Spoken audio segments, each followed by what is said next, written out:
दोस्तों, किसी छोटे से कस्बे के किनारे एक टूटी हुई कच्ची झोंपड़ी थी। चारों तरफ सूखे पत्तों की सरसराहट, टूटी दीवारें और एक खिड़की जो आधी टेढ़ी होकर हवा में हिलती रहती थी। उसी झोंपड़ी में रहता था सचिन, 15 साल का एक दुबला पतला लड़का।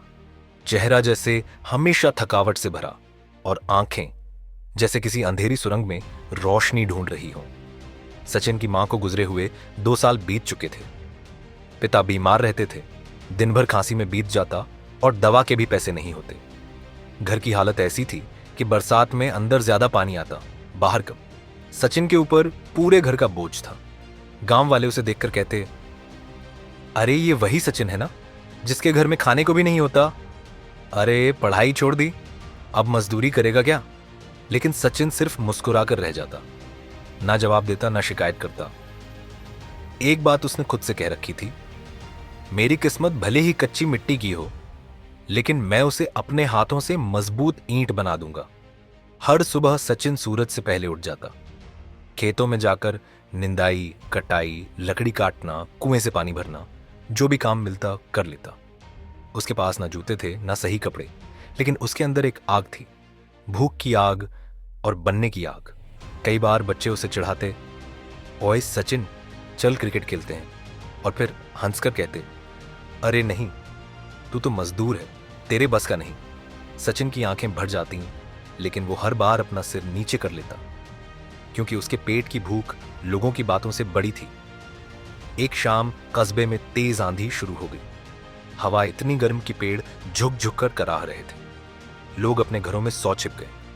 लेकिन उसी शाम कस्बे के बीचों बीच एक बड़ा ट्रांसफार्मर गिर गया। पूरा इलाका अंधेरे में डूब गया। मिस्त्री रामदयाल, जो बिजली का सबसे भरोसेमंद कारीगर था, परेशान खड़ा था। बारिश बढ़ रही थी और ट्रांसफार्मर को बचाना जरूरी था, नहीं तो पूरा कस्बा 3 दिन अंधेरे में डूब जाता। पर उसकी मदद करने वाला कोई नहीं मिला। हर कोई तूफान से डरकर भाग गया। उसी वक्त सचिन वहां से गुजरा, कांपता हुआ, सिर पर पुरानी गमछी लपेटे। उसने पूछा, रामदयाल काका, कोई काम है क्या? रामदयाल चौंक गया। अरे बेटा, कौन करेगा ये काम? भारी सामान, तूफान, ऊपर से बिजली का खतरा। सचिन ने बस इतना कहा, काका डर मुझे भी लगता है, पर मैं गरीबी से ज्यादा नहीं डरता। रामदयाल ने सर हिलाया और काम शुरू हुआ। सचिन ने भारी औजार उठाए, गीले खंभों पर चढ़ा, रस्सियां कसी। बारिश उसके कपड़ों को चीर रही थी, लेकिन उसका जज्बा नहीं टूटा। 2 घंटे तक लगातार दोनों ट्रांसफार्मर को संभालते रहे, कीचड़ में फिसलते रहे, पर रुके नहीं। जब आखिरकार ट्रांसफार्मर ठीक हो गया और कस्बे में रोशनी फैल गई, लोग बरामदों में खड़े सचिन को देखने लगे। वो लड़का जिसे सब मजदूर, कमजोर, बेकार समझते थे, उसी ने उस रात पूरे कस्बे की रोशनी बचाई थी।